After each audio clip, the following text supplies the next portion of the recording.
What's up, guys? This is Jay from COI. So, today, America, and most importantly, democracy, continued to die a slow, cancerous death as President Donald J. Trump was acquitted. And we all knew he was going to be acquitted, but it does start to pull at our belief system. Namely, a belief system that was based upon law and order, the Constitution, and the idea that if you do something wrong, you'll be punished. I bring this up namely because the same senators who voted to acquit President Trump also said that he was guilty of his actions, and they weren't going to fight about it. Just, they're not going to do anything about it. So basically, go sit on a fist. Don't fuck with the establishment. Don't fuck with the elites. That's essentially what they were telling you. That's why I'd be really angry if I was a MAGA person, if I was a right-leaning person. If I was just a blue-collar guy who likes to go home and smoke a joint after work, and you're put in jail or worse for that, but the president can be stone cold guilty of crimes, abuse of power, and he's let out. You're not. And we can get past some of that, I guess. We can definitely get past the lying. And yes, during the State of the Union address, there was a lot of lying from President Trump. We could start with the tax cuts, for instance. They act like they were the biggest America's ever gotten.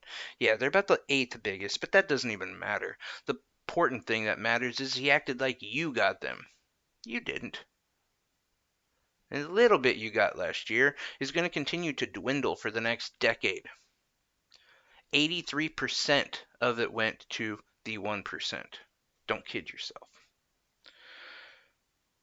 We could talk about the fact that he promised he wasn't going to kick anyone off Medicare and Medicaid. Complete lie. Because in his financial proposal, which is a budget proposal for 2020, he has about $1 trillion that is cut into Medicare and Medicaid over the next decade. And yeah, he's not going to do that and still keep people on there. It's just not possible. But during this rouse of lying and bullshit during the State of the Union address, we got a real moment. The liberals had a moment that they could tweet and send gifs and memes and all sorts of fucking woke shit that they do. Nancy Pelosi and her badass self ripped up a piece of paper. Something as historic and eventful as Stone Cold Steve Austin on Monday Night Raw. Honestly, that's what it all reminds me of. Because while the liberals were Yaz queening Nancy Pelosi, they didn't mention the fact that she acknowledged and cheered for Juan Guaido being accepted as the president of Venezuela, which is a much bigger issue if you understand politics. And if you don't understand why, well, instead of being a vacationer, I suggest you stay a little while, learn a little bit, and you'll see why it's a problem. Today we also learned about Blackhawk County. Blackhawk County is in Iowa. An organizer in Blackhawk County by the name of Chris Schwartz tweeted the irregularities in the counting system. He said that on his own personal records, as he has boots on ground, he is right there, that all of Bernie Sanders' delegates went to Deval Patrick. And this was an irregularity because Deval Patrick had 0 votes. And he could obviously see that Bernie had won those delegates, but they weren't awarded to him. Why, he asked. They didn't get much of a reply, just admitted that it happened and that there's other counties in Iowa that are having the same problem.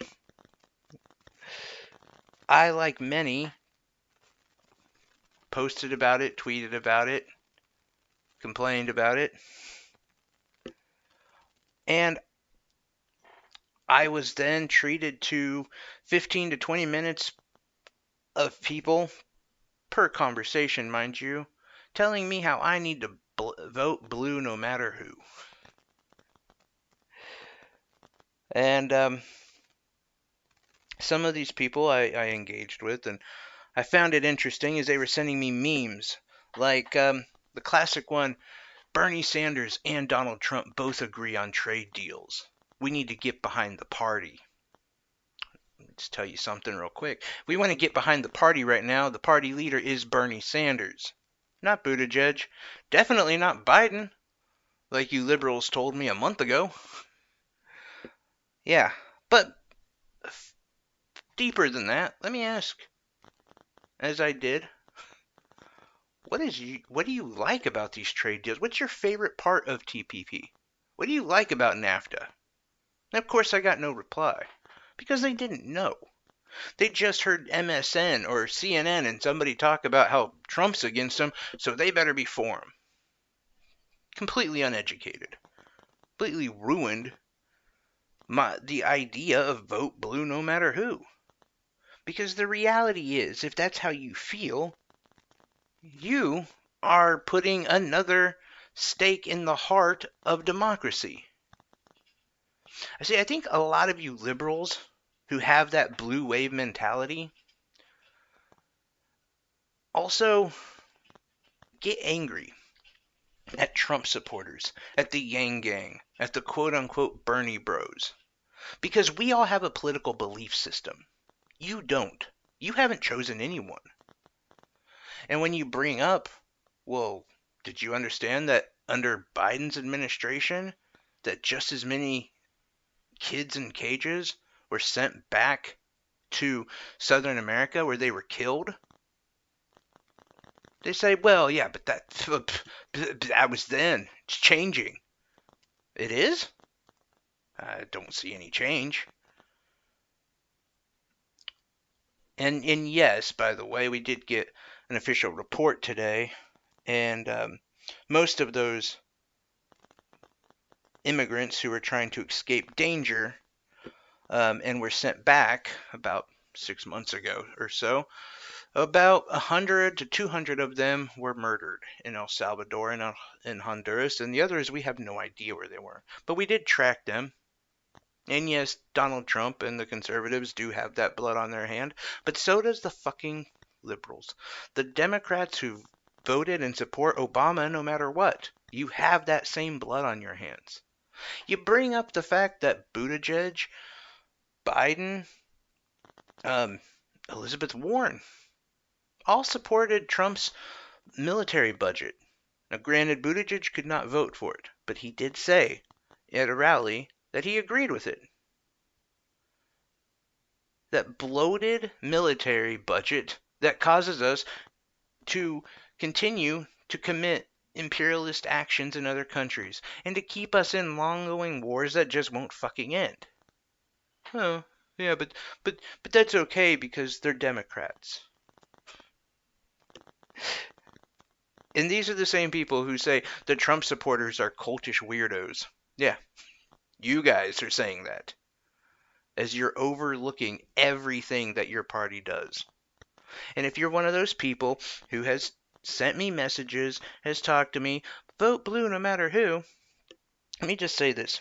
Your candidate, whoever the fuck it is, by the way, because none of you will tell me, but whoever it is not entitled to my vote. That is not the way democracy works.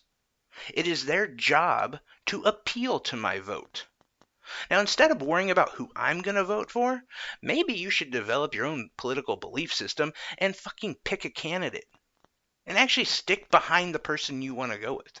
Because as much as you like to say, oh, it's Bernie Sanders people or Yang people who aren't voting Democrat, that's the problem, you need to come to grips with the fact is, number one, establishment Democrat is just not appealing to Americans. We don't want that. Number two, these elitist douchebags rarely campaign in the Midwest unless they absolutely have to. And they don't excite the base. That's your problem. You just don't have a lot of people who come out to vote for you. So before you give me this vote blue no matter who bullshit, why don't you work on your political ideology first? Why don't you fix your problems instead of trying to push it off on people like myself who only vote Democrat when it comes to somebody like Bernie Sanders, but yes, will vote conservative if there is somebody who's a better version of Ron Paul.